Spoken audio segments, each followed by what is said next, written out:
first part of our two-part podcast series on the Route 77 podcast, where we will delve into the impact of stereotypes, specifically in the context of relationships and being single. Together, we'll explore the damaging effects of these stereotypes, share our personal experiences, and challenge society's expectations of what it means to be single or married. So sit back, relax, and join us for an insightful and thought-provoking conversation.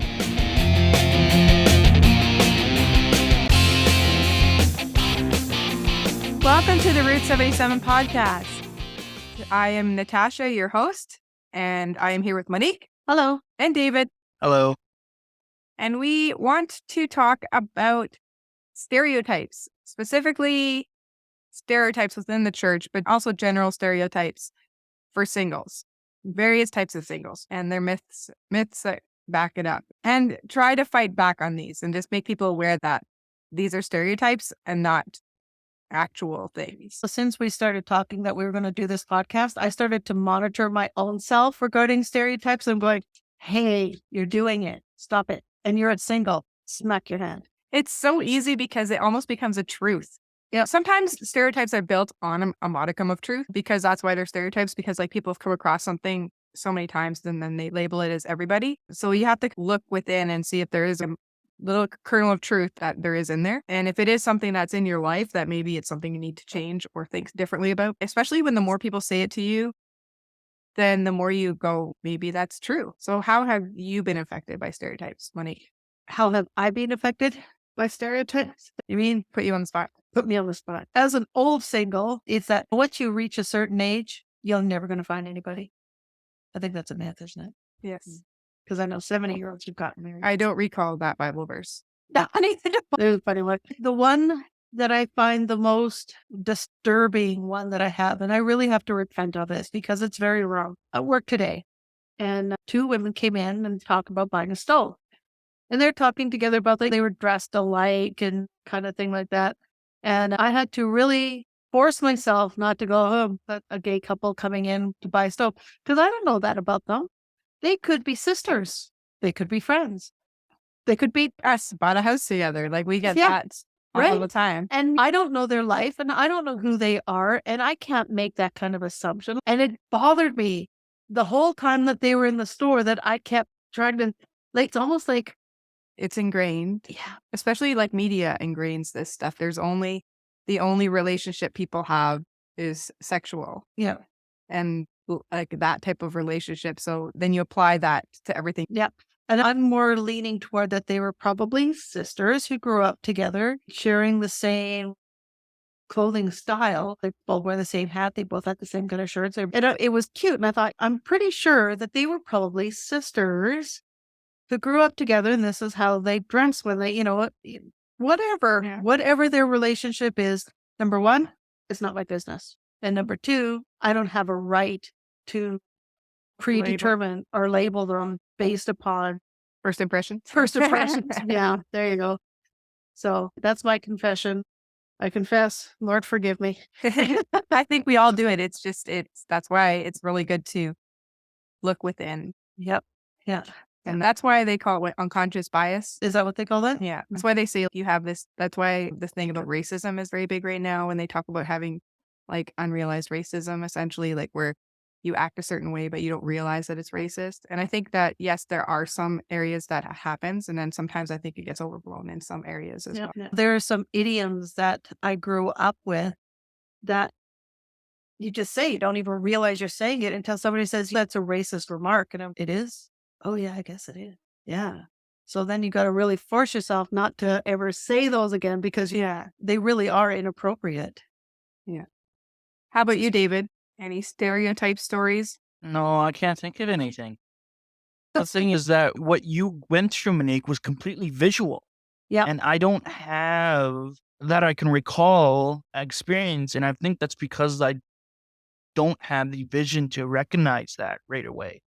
I would have to be right up close in order to do something like that. Yeah, like a lot of stereotypes may be triggered by visuals. Have you had any stereotypes laid on you, especially for someone who's been like is hard of his vision issues? Not any particular stereotypes that would be within the context of marriage or being single or dating.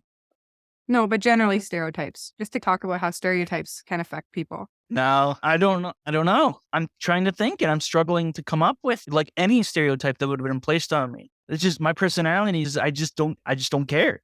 I think that has a big role in me not remembering. Is that part of the autism?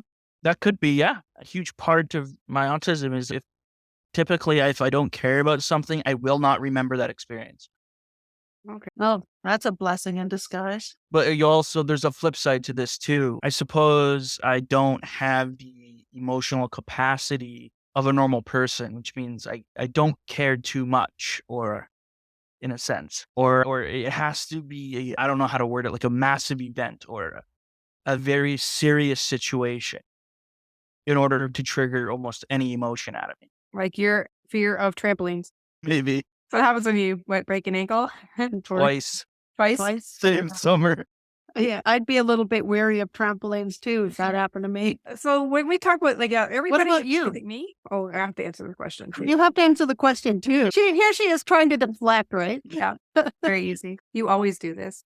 You're like the type of person who does this all the time. Is that a stereotype? I think it might be. I've been hit with a lot of stereotypes, specific, like in the church and outside the church, like an incredible amount. Specifically because I don't conform to the general, typical, conservative Christian Female? female.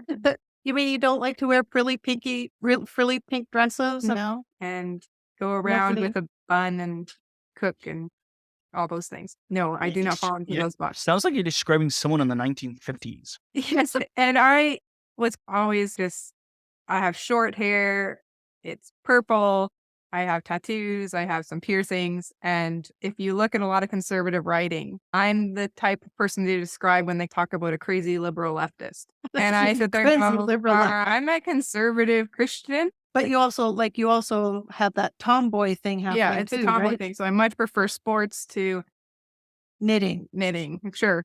Okay, I'm up just on the sorry. list. Sorry. Yes. But let's just say, I'm a girly girl. I don't like knitting. yeah, I will just say I prefer sci-fi to romance. So I cannot stand Sense and Sensibility, Pride and Prejudice, Downton Abbey. Give me Doctor Who and Stargate, and I'm a happy person. That's much more my thing. And I watch sports. I enjoy, like, I'm a soccer player growing up. I taekwondo now. Like, I'll watch sports on TV. Like, I enjoy it. Things like that.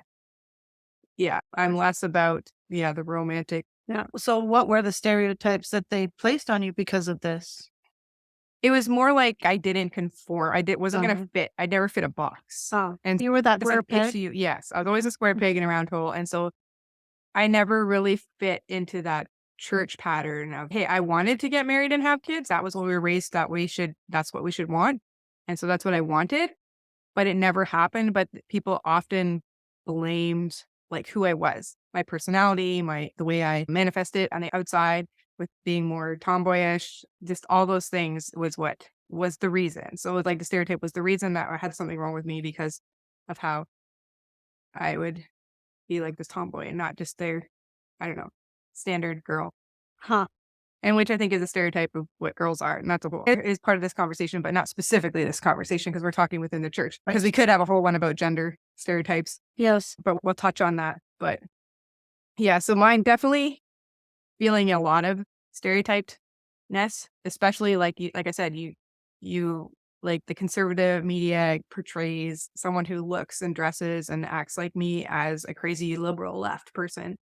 And that's just a stereotype because there's people that are going to look and act a certain way on both sides. So by saying, yeah, and like I got the stereotype from the left to the right is you're like a white supremacist male something. Privileged. Yeah, so that goes on both ways. And as soon as you stereotype anything, then you're just limiting who can belong in a group, and then that just is whole. And it becomes a huge generalization. Yeah, Oh, and but I have to agree with what you're saying, like how it's very easy to stereotype when you see things to make it fit into a category. Two people together, you assume they're together, and whatever comes with that, where they are. So yeah, I have tried to check myself and like how I'm reacting to things and why I think certain things. Yeah. Just to say something about you being a tomboy, I was never a tomboy. I was more of the girly girl. But I may watch the occasional romance movies I like the best, things with great big explosions. blow something up and I'm a happy camper. I Yeah. wanted to be a race car driver. I It's- like sci-fi. I like the Fantasy. superhero, and Stargate is fun too. Yeah. So, how a person looks, because I was watching this show and it had a guy on there. He was a designer, and I was watching like, okay, so he must be gay. And then he starts talking about his wife and kids. And I'm like, okay, there we go again. You have this idea, certain Yeah. Because a guy is more effeminate. effeminate does not necessarily mean he's gay. He may be, but he may not be. Yeah. And just because a guy is masculine, because my brother does not have that feminine attitude but he is same-sex attracted. Yeah. So we Sure. can't determine a person's anything Based on how they based upon how they act or what they look like. There's sometimes I think you can portray something about yourself, like by making a statement with something. Yep. Like a goth idea. You're Right. trying to make a statement. Yeah, You're I'm trying to trying say to- something about yourself. There could be still stereotypes about the type of people they are, but there are times when you dress or you look or you act a certain way so that you do portray something. So then if a person like believes it about the person because they're portraying it, then I don't think that's a fault because That's what they're doing that's what they're doing purposely. purposely. That's a different story altogether. So there's like just like a nuance, I guess, about stereotypes. So in the church, like everywhere else, the church is not immune to stereotypes. We're human people and sinful people, and we like things being neat and tidy as humankind. Like to be things neat and tidy. So we like boxes and where to place people. And I don't know, it saves time at some points when you're trying to maybe manage a lot of people, but Stop managing is not your job. yeah, but at the same time, it doesn't really help Mm. people because they're individuals going Yeah. through their own individual life and with their own individual struggles, ups and downs. And by making stereotypes about them, then you're giving pressures or you're making assumptions that are not healthy. Like that pastor. Yes, about you with the Yeah. Jezebel. Yeah. When I think I'd been a Christian for maybe a year and asked the pastor innocently, how does a Christian person date? And he calls me Jezebel. And I didn't even really, I knew the name Jezebel, but I And didn't not really know the connotation. I didn't know the connotation. I didn't know the application. I knew it was a bad thing. I'm not really entirely sure what he meant by that because I read the story of Jezebel and she created a lot of The spirit of Jezebel is that a lot of maybe Pentecostal or more charismatic, hyper charismatics talk about is more like has to do with betrayal and adultery and coming on people who are married or like having cheating and things like that. So did he think I was coming on to him? Maybe, I don't know. He was so not my type. Not only that, but he was married with a whole lot of kids. I just So didn't want to get it. the person that's going to trap you and get you away from. Yeah, that's, I believe, the idea behind the spirit of Jezebel when it comes to Oh my Muslims. God. Later on when I was thinking about it, I thought that might, I'm going, he's going to think I was coming on to him. That was just so not it. But whatever. Lord, forgive him. They knew not what he was saying. This is where you ask questions. If you don't understand people, you ask them to explain themselves. I would think I was a little bit too shocked to know what he was saying. I'm just going to go over here now. I guess I'll figure it out by the internet. Well, I've been on the internet this time, but No, asking other people. Was the internet? No, I don't think it was. This was just before The computers. late 90s, that's really when it started coming on. Yeah, see, this was like maybe 92. Yeah, so it's still too early. So Still too early. gossiping friends then. Gossip. If you want to say it like a stereotype of the time. I should have gone and asked his wife. Thank God, then that would have been really Why awkward. did your husband just call me Jezebel? There would have been like a whole other. We would have been a whole other conversation. That would have been awkward. Don't do that. Yeah, just ask people to explain further if you're not sure. Don't make assumptions. Don't make assumptions. Yeah. Don't call them names if you're not really sure. That's a bad. So let's look over some of the common stereotypes faced by singles, and then we'll break it down into more specific types of single people. One is that they may be commitment phobic if they don't get married. Doesn't that tend to more lean on guys than girls? I think it does. There tends to be like this idea that guys can't commit. Again, that's a stereotype, and I think women tend to latch on more. So Because they're more more emotional. that way. Then I don't believe that's a stereotype. Like we might be saying that, but I think if we say things like there's a tendency towards this, doesn't mean everybody, and that it's universal across the board. But I believe when the Bible says, husbands, love your wives, women, respect your husband. I don't believe it's not telling women to love their husbands or men to respect their wives, but I believe that for men, respect is an easier concept. And for women, love is an easier concept. So women can love through a lot of things, but then not have respect. And men can respect a lot of things, but not have love. Oh, okay. So women, I believe, in a general sense, can have a tendency to love and to commit quickly, even if it's not healthy, than a man. So that it does seem that the men are more commitment folks. They're way afraid of commitment.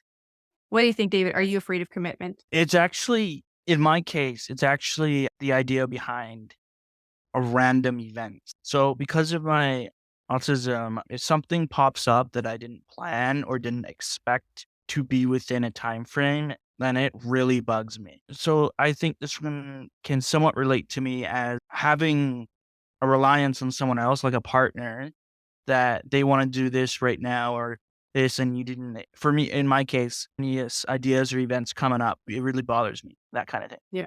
Yep. And I think this sort of fits into this. Yep. Because it's like almost like the opposite of being like tied down or losing freedom and stuff. And that's also what people are afraid of in this kind of commitment. Yeah. Like you yourself, you're still in university, you're still learning your career. To get into a relationship right now would May upset. not be in your plans. Yeah. So that shouldn't necessarily mean that they're commitment phobic. And is it fair to like tell people to rush into something if they're not ready for it? Yeah. And why should he or Or she have to bow down to the commitment phobic stereotype because they want to focus on their careers? It's just an odd view, in my opinion. Because if people feel they're tied down or they're losing their freedom or something like that, then why can't you view it such that you can do things with your partner? Not to throw out another stereotype at this, but I think we'll be doing this whole time. Throwing them out and calling them back. throw them out, calling them back. I'm just going to throw this fish back in the water and bring it back out. I wonder if some of that commitment phobic thought is more from the girl's side, who really want to be with this guy. They've been dating for 5-10 years, but there's no marriage. How long do you keep a dating relationship going if there's no thought of marriage? Yeah, it's the dating relationship should have a point to be marriage or not marriage. Yeah. And if you're just going in this quasi, almost not quite state, I feel like the commitment phobic is actually more present with newer or younger generations now than it was, say, 50 years ago. Because, say, 50, 80 years ago, the tradition would be more, I don't know how to word it. There was more of the focus to get married. Men and women want to go out and experience more and stuff, right? And say 50, 80 years ago, it wasn't so much that you didn't have the freedom, but you wouldn't go to clubs. Say, for example, women wouldn't go to clubs if you were married because our men wouldn't go to pubs or stuff because that would indicate that they're looking to hook up or something. So I feel like the commitment phobic is actually a lot stronger in newer and younger generations now than it was, say, 50 to 100 years ago. and we've also divorced sex from marriage. Yes. Yeah.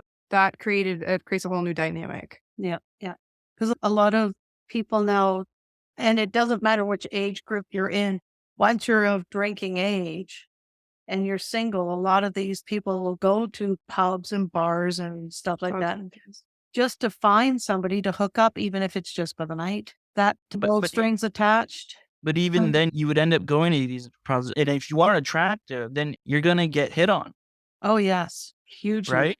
Yep. And if you were married back in the 1580s, you wouldn't go to these pubs because you would have that kind of self-respect and respect towards your spouse. Some people did. Yeah. There were some people who, even though they were married, it was more evident than it is now with the younger generations now. Because the younger generations want to have that freedom. They want to be married and then go to these clubs and pubs, right? Yeah. But they're going to these pubs knowing that they're going to get hit on. And what does that look like towards their spouse? It doesn't look good, or it doesn't feel good knowing that your girlfriend or boyfriend is going over to a pub and being hit on. So I feel like the commitment phobic is a lot more I feel like being separated and single is a lot more enticing now than it was 50 to 100 years ago. Yes. Yeah. Yeah. They're saying in a lot of societies where marriage used to be really high is now dropped drastically, where people aren't getting married until their mid to late 30s. Yeah. A lot of things have been because they've seen their parents divorce. They've seen that what comes from that, and they don't want to repeat that. So they actually want to be more specific about who they marry. Yep.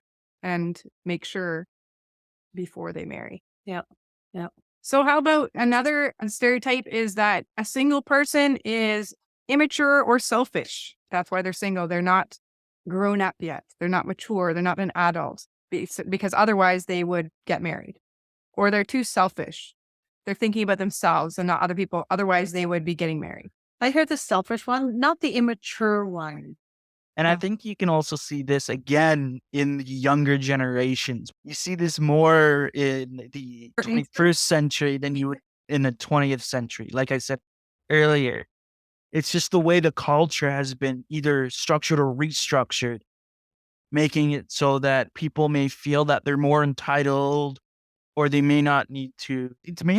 I'm mainly focusing around selfishness because they feel like more entitled now to everything. Yeah. At least from what I've observed. Yep. Yeah. It's a really huge me society now. A lot of people talk about how everything is more self-centered. We're more like what I can get out of it, what's in it for me, that kind of thing. And I think immaturity and selfishness also go in hand in hand. If you end up becoming selfish, I feel like you would slowly grow immature. Oh, that's an interesting thought. Yeah. I also think immature is more implicit. It's not really explicitly said, especially in the church. There's this idea that you're not quite an adult because you're not married. No. I remember one time at our church had potlucks the first Sunday of the month. And so the people's birthdays went first, then the adults, then the kids, then the teenagers. Because the teenagers eat a lot of food. So we want everybody else to have a turn. Little kids would go first, like after the people's birthdays that needed help. But other than that, then it'd be adults and then kids and then the teenagers. But then I went with the adults and I'm like in my 20s and the kids are going, hey, why are you going? And I'm like 23. Like, when am I an adult? But there was this sort of idea, like I wasn't married, so I was still one of them. Or even though I know kids, I don't think stereotype quite as like much. It's just their views of things. But I feel like that there was this, I almost felt guilty for going with the adults. I'm in my 20s, I'm an adult. Like, just because I'm not married or haven't hit that next milestone doesn't mean I'm not mature, or I don't think I was very mature at the time, but it had less to do with whether I was married or not and more to do with me. Yeah. Just still haven't quite got to that. Yeah. And marriage isn't, it's like somehow marriage magically is supposed to make you like mature and unselfish. Sure. These are things that are quite separate from your relationship status. I think a lot of young people, when they first get married, when they're like in their early 20s, would probably say once they hit their 30s, we were really immature. Yeah. There are divorces that happen and go, we were married when we were 20, we were high school sweethearts, but we were like two different people. Yeah. And we just matured differently. And I don't believe that's a valid reason I think you should be working on these things, but it is a reason that people use. And it's true. You do become different. Like in your 20s, you do change a lot. Yep. And when you get married young, that's just something that you have to be aware of. There's positive and negatives to being married younger and older. Just is. There's not a one's better than the other. It's just different. There's just different. There's going to be different positives, different negatives. And maturity level is one of those things. And development as a person is one of those things. If you're still just coming out of school, like you haven't really experienced enough to develop yourself as a person, usually. Yeah. And that comes with time and experience. And then if you do that with your spouse, then you can grow together, even if you grow into different people than you were, but you have to understand that this will happen. Yeah. So it's definitely, and I think the immature one and the selfish one, like even especially if you do get married and you don't have kids, that selfish label is almost like, it's like you're selfish. Now you're even worse because you're married and you're selfish. Oh, because how dare you not have children? And I'm not even saying they couldn't have children. I'm saying they chose not to, because that's like the worst sin possible for a married couple in the church, is to choose not to have children. Isn't there a famous couple? I can't remember who they are, but they actually said that they have chosen not to have children. Yeah. And that should be totally up to the couple for their own reasons. Yeah. And I would say, is that the type of person you want to have children anyway? But if they're not, if it's not what they want. So here's that stereotype fish going back in the water. As people, whether you're single or married, when a new couple gets married, what's the first thing you start saying? Can't wait till they start having babies. Yeah. So it's from a parent, when are you going to make me a grandpa, whatever. And these are, we really want to nuance like language. Yeah. That was huge in my family growing up. My parents were like, you're going to get married. You're going to have kids. I want to be a grandfather. I was primarily my mom. I think my dad understood somewhat that putting that on us would end up being stressful or whatever. But my mom was like, I want to be a grandmother and wanted us to have a bunch of kids. And I told her at times I told my mom at times there's a very good chance that I'm going to grow up and I'm probably going to pass away single because I'm not really interested in that whole scene. But luckily my brother got married. So now you take that. All the pressure's on him. Yeah. And like you said, they just keep getting pets. Yeah. My brother. So it's like Michaela, my brother's wife, is just, I want kids. And my brother's like, not right now. It's too early. How about we get another pet? And then holding her off. Yeah. And that can be so dangerous because if you aren't both on board, then resentment can come about. Yeah. And also the temptation of deceitful. Yeah. Oh, I'm on birth control. Wink, wink. Or something like that. And then you get pregnant. You're like, oh, we got pregnant. It was an accident. Like those temptations arise. And birth control pills are only 97% accurate. And so by we take these stereotypes within ourselves and we're like, yeah, I'm a woman. I must have a baby. I'm going to have a baby now. I'm getting older. I'm not getting younger. I want a baby. And then it's the commitment thing again, right? Yeah. Yeah. Because if you don't have this conversation before you get married to determine if you do not want children. Yeah, some people do not. And your other partner wants to have children. If you do not resolve this issue before you get married, you will end up in a divorce court. Yeah, it will happen because you won't come to it. There's no middle ground when it comes to no kids and kids. No, there's no middle ground. And so these are the things like you have to talk about beforehand. And you don't want to get into a position where like you, as say the woman, especially because you're the one that's has the time limit on your body, are sitting there just accepting, we'll have it later for so long. And then you just eventually have resentment because the other person never really wanted kids or you put it off so long, it's not going to happen now. Yeah. So yeah, again, there's that communication. Yeah. But yeah, so immature selfishness. There's also a stereotype that single people must be lonely and unhappy. This is so new. I don't think is there very many TV shows that portray single people as complete and joyful? Didn't Friends do that a little bit? I didn't really watch Friends. It was a little too drama oriented for me. In Friends, pretty much everyone ended up marrying. Seinfeld. They were fun. Oh, Seinfeld. Yes. That was a fun show. Although George and I can't remember what the girls, Elaine, they were always in forever and trying to get hooked up. Yeah. Not to each other, but just in general for the storylines. Yeah. So I like Kramer because he didn't seem to care. Yeah. And if you look in our media, try to find a person who's single, joyful, and content with themselves. A complete person, and it's almost impossible to find. There was this one episode of New Tricks. It's a British detective show. And it went on for, I think, like 12 years or something. And in the 10th year, one of the main characters, she was the head of the police group she decided she wanted off the show. So her character moved to a different department. And basically there was this whole part of her storyline where she came to realize, like, through another woman who retired single and was like happy, she goes, I don't need a guy. Like, I can pursue my career and enjoy myself and be a complete happy person.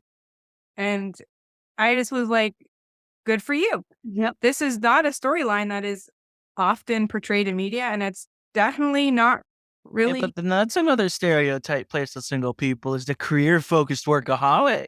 Yes, that's true. But usually it's in a way that the single person, especially a single woman, is a career-focused workaholic that needs a man to mellow them out. Yeah. Because just like what the proposal and with Sandra Bullock, is that the one? Yeah. And like that whole, like, and there's all of them like that. Like, yeah. And what is wrong with a woman being career motivated and not interested and And You look at if you look at a woman who chooses a career as a doctor's schedule is crazy, especially if they work in hospitals. Yeah. So what time does she really have to really date? Yeah. And it's the same for a guy. What if he is so intelligent that he is a world famous doctor who is in demand? He's gone all the time. His family will suffer. But even then, should we put that as the bar? Because what Yeah. if you're not that busy and you're not that sought after by the world? Is that a stereotype? I don't know. Can just because you have time to date, does that mean you should or have to? Look at you. Okay. So with your day job, and then you teach Taekwondo, when are you home? I'm not. I know. So when do you have time to date? But I'm just saying, is time to date mean that you must date? No. So time is not the factor. It's just a thing that may happen in a person's life that ends up where they don't get married because they're just like, literally, I just didn't have time. God called me to do this stuff. And it just, that was it. But time isn't the factor. Like somebody could be in his job and then come home and sit and have time, but not be interested in the dating and being married. Before I started Taekwondo, I had all the time in the world. And I don't know so much that I chose not to date. I just couldn't find anybody that I was interested in. And I don't know if that was a wall I put up. And sometimes when there's like an unhealthy marriage, you do put up like a barrier of, I just do not want to have to experience that again, even if you know that healthy marriages are out there. So you have to self-inflect, like, what am I putting something unhealthy up? But it doesn't mean that just because you're single doesn't mean you're lonely and unhappy. But the media portrayal and the church portrayal and everything loading onto the single person ends up with them going, I must be. Yeah. I must be not a whole person. I must not be. Nobody loves me. Yeah. But a married person can be lonely and unhappy. Oh, yes. So it shouldn't be something that just a single person faces, because there are times when no matter what situation you find yourself in, whether you're married or single, you're going to have times when you're lonely. They're going to have times when you're unhappy. Yeah. That's just a human nature. And if you can't figure that out as a single person, then you're putting an unrealistic expectation on the other person to keep you not lonely and happy. Yeah. And that's a lot to lay on another person's shoulders. Yes. Yep. That leads to the next one, which is unrealistic expectations is the next one. Unrealistic expectations, that the person must have unrealistic expectations, otherwise they'd be married. Yeah. How many times has somebody said, maybe you're just being too picky? You're like, I don't know. I was told too, when I would meet up, I went on a lot of Christian dating sites because I was out in the middle of nowhere. And so the odd person I'd actually meet up with, and I'd be like, I am just not attracted to this person. And then the amount of people that were like, well, it doesn't have to be attraction. That can come later. And I'm sitting there, well, you got to be attracted to your spouse. Like, why is that? Just because I'm desperate that I just got to make it work, and eventually the attractiveness will come. And yes, that may be like, sometimes it can happen the other way. That's why some people develop relationships with people that they're friends. And then eventually through knowing the person, they become more attractive because they know the person. But if it's somebody that you don't even want to have a friendship with, how can an attraction develop? And when you're doing a dating site and stuff, you're interacting in a very specific way. Yeah. For a specific purpose. Yeah. And so you're basically asking yourself, is this somebody I could see married to? And you're just like, Yeah. So it's not like you're in this kind of group setting where you eventually get to know the person, which I think is a healthier way to get to know somebody, but not the only way. No. I was told that if I wanted to find a spouse, that what I needed to do is I needed to make a list of his characteristics that I wanted to find in a mate. So you have to write down everything that you were looking for in a person. So I did. And I think I had come up with something like 20 some odd things. And then when I read the list, I'm going, Jesus, sounds like Jesus. Oh my word. Like, how in the name? I'm never going to find a person this way. So my expectations were pretty Then you do bring unrealistic expectations that's to pretty a relationship. Let me compare you to Jesus. This is the bar you have to reach. Let me see. Let me know how you do with that. Right. Because I haven't reached that. Come back to me when you've hit it. And by the way, that's probably when we'll meet in heaven. Because that's probably the only time. Even then, Yeah, and I was told too, I had the bullseye example, how you're making too much of a bullseye. You need to kind of create a bigger target. And they're just like, oh, it was just, and I couldn't tell you how many times I went onto a dating site, like again. And I'd be like, it's been several months. I'm like, no, I'm going to go in. I'm not going to be so picky. I'm just going to Find somebody. find somebody. There's a bunch of them out there. That's why they're on here. We can find this. We can make it work. Make it work. How'd that work out for you? Yeah, no. My ex was not from a dating site. So I feel like you have to question what kind of expectations you're placing on these people, because it's almost like you're trying to not find a partner. If you're making them so perfect to the point where, do I really need or want a partner at this point? Because maybe you're just being influenced by society or your friends or your culture to the point where you're doing it you're looking so that you feel like you can fit in. Yeah. But you're making it to the point where it's unrealistic so that you're not actually practically setting a roadblock. You're making it so unrealistic to the point where you're doing it or unconsciously doing it so that you can't get past a certain point. yeah. And coming from a abusive relationship, that may be what I've done, is that I made it so difficult for somebody to actually fulfill all those expectations because I was afraid of getting into another relationship that was just like that. But I think creating that list wasn't a good advice, No. because like your thing is you're going to idealize. Yeah. You're not going to make a list of flaws that you're going to live with. That's generally, maybe that's a healthier thing. I don't know. So I feel like when you make a list like that, you eventually unconsciously look for the opposite of that list. And that's where the problem resides, is that you write a list. So then you end up looking specifically for that list, but it's to the point where it's what I call a circular problem, where you're expecting two different attributes or traits in a person, but these traits can't coincide with each other. So maybe you have one of these traits and that person has one of the traits, but someone can't have both of them because they contradict each other in a sense. And by creating a list of things that you're looking for, you got to make sure that whatever you put on that list, for one, none of these things contradict each other or clash with each other in a sense. Two, unconsciously, you're probably looking for the opposite of these things. So if you want someone who is fit, then you start picking out people who are unfit, kind of thing. Instead of, you're looking for people who are already To fail? okay. I think I got it now. So you're looking for people who end up not committed to becoming. You're looking for people who are already committed. And I think one of the strongest things that you can do is find someone who's committed in one area and not committed in another area that maybe you're not also committed in, so that you both can work on that one commitment area. For example, if you're not as fit, maybe you want to find someone who is also not fit.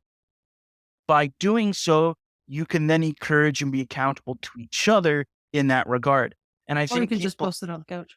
yeah, but Yeah. that's the kind of idea is you're looking for someone who's already achieved all this stuff, but you got to question, have you achieved that stuff too? Because that's the person they'll be looking for. Yeah, that's Exactly. a good point. Yeah. And you'll never get that connection. Yeah. See, one of the top things that was on my list was he had to have integrity. So for myself, I believe that I have pretty good integrity. I feel really horrible if I lie to somebody. I feel really horrible if I accidentally take home a pencil from work and I got to bring it back the next day. But I'll ask you this: what does the Bible say which should be on our expectations list? It has one item: they are Christian. That is the Yes. only item the Bible says. If they are the believer, if they are Christian, flawed as they may be, they should have the Spirit of God in them, so that things like integrity and things like these positive attributes of God, of Jesus, are being developed. Right. As our sanctification works in us, we can become more like Christ that's what we should be doing. So if we, instead of crumple up that list, throw it away and put down, are they a Christian? Then it's like you're looking into the character of, are they really a Christian? We've talked so much about fruit, that fruit there. And so a lot of these expectations, some we can throw out the window that are just material or something. Like we might go, oh, I want it to be 6 foot this or whatever. Those can be thrown out because that is something that's immaterial to whether the person will be a good, but you might end up being attracted to somebody who doesn't fit those specific parameters that you set for hotness or whatever. But there's also that deceiving spirit that some people can have too, which makes it really, That's why time is important when it comes to relationships. You don't want to rush. No, you don't want to ruin. You want wisdom and knowledge on these things. You can read the life of King Solomon too in the Bible. Yeah. He had absolutely everything and he wanted relationships, so he married. And one of the greatest points, I think, within King Solomon's life is that, again, the Bible says you have to find someone that shares the same belief and morality as you. Otherwise, those who you interact with will turn your heart away from God. And this is depicted in King Solomon's life. Mhm. So there's already evidence or truth, per se, and you can read stories of how these truths affected someone. So then I have a question, because we're now going into the subject of damaged or having baggage and mental health kind of thing. So, because you hear about these Christian people, they were married. One of them is even a pastor, preaches the word of God. And then they're divorced because of a whole bunch of infidelity, lying. So how do you know? So I feel like when it's the part where you have to be absolutely sure on what you want in person. And as soon as you see a deviation, and that's a sign that you need to sit down and work with that person. Yeah, because I'm pretty sure that when it comes to, say, infidelity, especially if it's somebody who has that history of that they show signs of it. You've got There's red flags. If You've we got look back when we were going through the counseling, they had us look back for red flags, and they were there. Yep. Yeah. We had all reasons why we chose not to look at them, but they were there. Yeah. Yeah. So you have to watch out for those. When you talk about being damaged or broken or having baggage, you have to ask yourself, and I can say the same thing with my husband. I totally ignored not just that they weren't just literally. No, there was like, they were like football referees throwing flags like in front of you. There was a lot of flags. There was a lot of flags. There were red banners waving all over the place that was telling But you. when you're wearing rose-colored glasses, you don't see the red. No, and when you think that you were supposed to be, that your whole life centers around having to get married, then you will find yourself going into that, because then you will attain that next level of adultness. Yes. Yeah. You just leveled up. That thing I so desperately wanted, is to be married, and I'll have that. You got your mushroom from like Mario. You went from little Mario to big Mario because you got your mushroom, your marriage mushroom. Oh, is that what it was? It was a poisonous mushroom. Nobody told me I was going to die. Looked like the marriage mushroom. Yeah. Yeah. So if you're not, and we are going to do a podcast on abuse, red flags, and things like that. Yeah. So leading into how some people believe that people who are single they have something wrong with them. They're damaged. They carry baggage from the past. Sometimes they have mental health issues, which some people believe shouldn't get married because they have these mental health issues. So this is all damaging stereotypes, because who doesn't have baggage of some sort? We're good at carrying it with us everywhere. We got like buttloads of stuff we like to carry around with us constantly. Yeah. What ultimately it's doing, it's saying that person is single because there's something wrong with them. That's the reason they're not married. Some deficiency in them. It might be there's a damage from the past. They have baggage carrying with them. They have a mental health issue, or maybe even a physical health issue. Yeah. But basically the stereotype is that the person who's not married is the problem. Yep. And there's something wrong with them. Yeah. A deficiency in them. Yeah. And that is very damaging in and of itself. You just created that deficiency. Yeah. And a lot of times, like with some people who may have some mental health issues, they may choose to remain single for their own mental health. Yeah. What about that? And sometimes they choose not to have children because they don't want to pass along some of these things to them. Yeah. Maybe they have a genetic thing in their family that may shorten the lifespan or cause pain and suffering to their children. Yeah, sometimes there's a genetic thing, and people. I got 3 of them. I got flat feet, autism, and blindness. Let's go. And by constantly telling people that there's a reason they're single is because they're deficient, will injure them. Yeah. Yeah. And they'll believe it. And they'll believe it. Yeah. And that's not fair. I did feel like there was something wrong with me. Yeah. Like why can't I be who I am and find a spouse? I always have to change who I am. Yes. Find a spouse. Like I had that for the longest time too, until I let go of the idea of having to be married. Yeah. Because I felt because my late husband had said so many damaging things to me that made me feel like I was unworthy, that I was ugly, that I was unappealing, that I was undesirable, all those unwords. Yeah. So I felt that was why I wasn't finding anybody, that I just wasn't good enough. And it took a long time to let go of that, to realize that if somebody really loved me, none of that would matter. Yeah. It's an interesting. Why would he say these things and then pretty much stay with you? It's the mystery of a narcissistic personality disorder. Yeah. It sounds like he was more afraid of losing you than anything else. There's a tendency to project. Yeah. They're projecting what they feel about themselves. Yeah. But by projecting it, they don't have to own that they feel that way about themselves. No. It's a very interesting Yeah. And mental health issue. yeah, narcissism is a very damaging mental condition that places the blame, no matter, even if you've done something wrong, you are never at fault. It's always somebody else's. And there's nothing ever negative about you. No. You're not unworthy. You're not anything negative. It's always the other person's. Always. The only way they ever admit to anything is when it benefits them. Or it's, oh yeah, I did do this wrong thing, but in some way it's benefiting them by coming out with it. Oh, So yeah, it's a very, Sounds like unrealistic expectations on that person. yeah, it's extremely. So yeah, there is a big thing about, because we touched on it with the immaturity and selfishness. There is this idea that if you're single and you're not even looking, especially if you're not looking, if you're single and not even looking for to get married, then there's something way wrong with you. There's some wiring crossed, or it's just, yeah, there's just a lot of stuff that goes on, and it's very damaging. Yeah. Yeah, so we got to stop it. We do.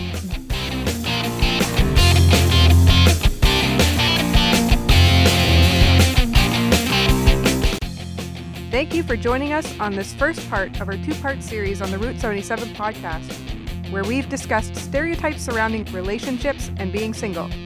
We hope you enjoyed listening to us as we shared our personal experiences and delved into the impact these stereotypes can have on our lives. Don't forget to tune in for the second part of this series, where we'll continue to explore this topic further and discuss ways to break free from these damaging stereotypes. Remember to subscribe to the Route 77 podcast so you never miss an episode. Until next time, live your single life to its fullest.